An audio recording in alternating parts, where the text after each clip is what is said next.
Bonjour, je suis ravie de vous retrouver dans une nouvelle vidéo. Alors aujourd'hui, on va parler de comment lutter contre les mauvaises odeurs, puisque les mauvaises odeurs peuvent être à l'origine de plusieurs choses, comme l'alimentation, la propreté, les poils, les vêtements synthétiques, le tabac, etc.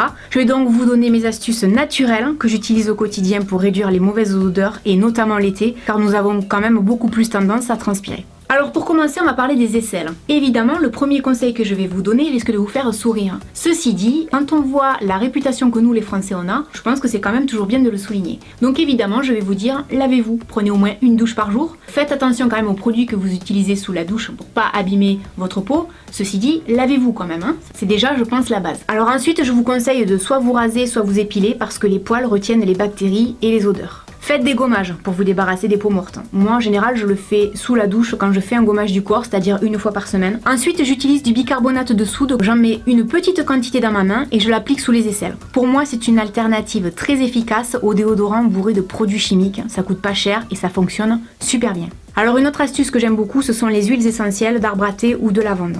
Alors ce n'est pas la première fois que je vous parle des huiles essentielles et généralement vous me posez la question où est-ce que tu les achètes? Tout simplement en parapharmacie ou sur internet.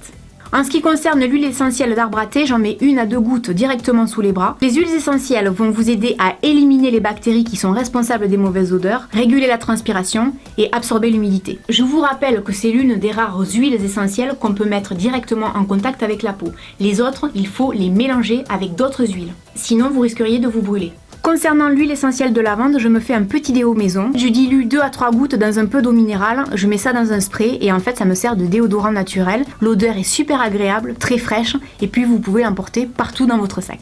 Alors autre chose en ce qui concerne les aisselles, faites très attention aux fibres que vous portez et notamment les fibres synthétiques qui gardent énormément les odeurs de transpiration. Essayez de privilégier des fibres naturelles, le coton, etc. Alors maintenant on va parler des pieds. Après la douche, je vous conseille de vous faire un bain de pieds, soit avec un demi-verre de gros sel, soit un demi-verre de vinaigre de cidre que vous allez diluer dans 2 litres d'eau. Laissez vos pieds dans la bassine à peu près 15 à 20 minutes. Vous pouvez le faire, je vous dirais, 1 à 2 fois par semaine. Attention à ne pas le faire trop souvent au risque de dessécher votre peau. Si vous avez tendance à transpirer, je vous conseillerais de mettre des chaussettes en coton qui absorberont plus l'humidité. Pour enlever les odeurs de transpiration dans les chaussures, vous pouvez soit mettre du bicarbonate à l'intérieur de vos chaussures, soit directement dans un petit linge que vous préparerez et que vous déposerez à l'intérieur de la chaussure, soit vous faites comme moi, un petit spray à base d'eau, 1 cuillère à café de bicarbonate et vous pulvérisez le tout dans la chaussure. Élimination d'odeur garantie, je vous l'assure. Et pour finir, en ce qui concerne les pieds, je vous dirais que vous pouvez tout à fait utiliser le déodorant à la lavande dont je vous ai parlé juste avant et qui peut vous permettre donc de parfumer vos pieds avec une bonne odeur de Provence. Alors maintenant, je vais vous parler des parties intimes. Souvent, les parties intimes, si elles ont une odeur assez forte, c'est parce que le pH est trop élevé. Alors si je peux vous donner un conseil, faites attention aux serviettes hygiéniques et aux tampons qui ne sont pas changés régulièrement. Aux sous-vêtements trop serrés, d'ailleurs préférez les sous-vêtements en coton, à l'eau chlorée de la piscine, aux douches trop chaudes et au lavage intempestif à coups de savon parfumé. Dans la vidéo sur les règles, je vous ai fait part de mes astuces pour éliminer les mauvaises odeurs, comme par exemple le gel intime ou les lingettes.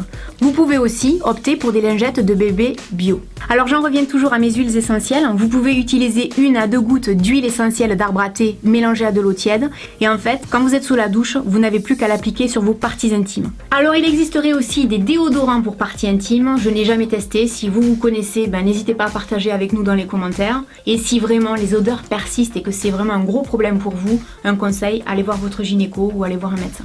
Alors maintenant on va parler de la mauvaise haleine. La mauvaise haleine, tout comme les autres problèmes d'odeur corporelle, peut avoir plusieurs raisons. Mauvaise hygiène buccale, tabac, problème de digestion, etc. En premier évidemment, pas besoin de vous dire de vous laver les dents après chaque repas et surtout, lavez votre langue pour supprimer un maximum de bactéries.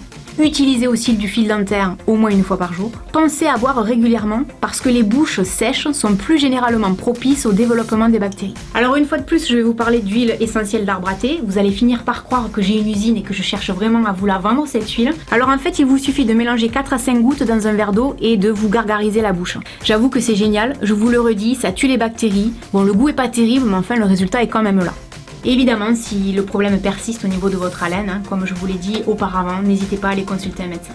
Alors maintenant, je vais vous parler d'odeurs d'aliments sur la peau. Si vous souhaitez chasser les odeurs d'aliments, comme l'oignon, le poisson, l'ail, etc., c'est pas la peine d'user d'eau et de savon, évidemment, ça part pas. Vous mettez vos mains sous l'eau et vous frottez un couvert en inox sur vos doigts. En fait, la réaction chimique va se charger d'éliminer tout simplement les odeurs. Alors un dernier thème que j'aurais voulu aborder, c'est le cuir chevelu. Alors évidemment vous allez me dire mais ça n'a rien à voir au niveau des odeurs, les pieds, les aisselles, la laine et le cuir chevelu. Je suis tout à fait d'accord. Par contre si je vous en parle c'est parce que évidemment que souvent on transpire du cuir chevelu et on n'a pas forcément les racines qui sentent très très bon, mais faites attention quand même aux produits que vous utilisez au risque de vous abîmer les cheveux. Voilà, cette vidéo est maintenant terminée, j'espère que ça vous aura appris des choses, que vous allez peut-être maintenant réussir à chasser les mauvaises odeurs. N'hésitez pas à partager dans les commentaires vos astuces pour expliquer ça au plus grand nombre. Et puis je vous dis à très bientôt dans une prochaine vidéo. Salut!